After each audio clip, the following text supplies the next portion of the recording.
எனக்கு ஒண்ணுனா நீங்க வரணுங்க, உங்களுக்கு ஒண்ணுனா நான் வரணும். அதுக்கு தான் நல்லிணக்கம். தமிழிசை அவர்கள் இல்ல பாஜக மனித சங்கிலி நடத்திருந்தா கூட அமீர் போய் ஆமா கலந்திருப்பாரா? போகல. நீங்க நீதி கேட்டு நேர்மையான ஒரு செயலுக்கு நிக்கும் போது உங்க பக்கத்துல வந்து நான் நிப்பல. நீங்க என்னைக்கு நின்றுருக்கீங்க? எங்க பக்கம் என்னைக்கு நின்றுருக்கீங்க? எந்த செயல்ல இந்த மக்கள் பக்கம் நின்றுருக்கீங்க?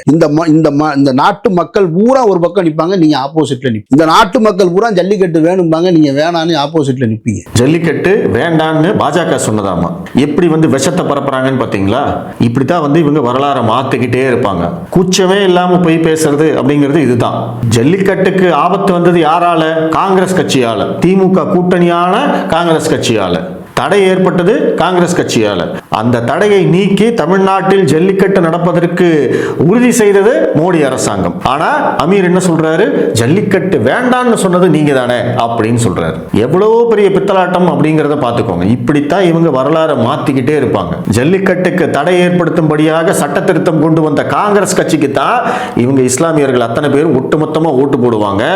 ஆனா அந்த ஜல்லிக்கட்டை தடையை நீக்கியது மோடி அரசாங்கம்.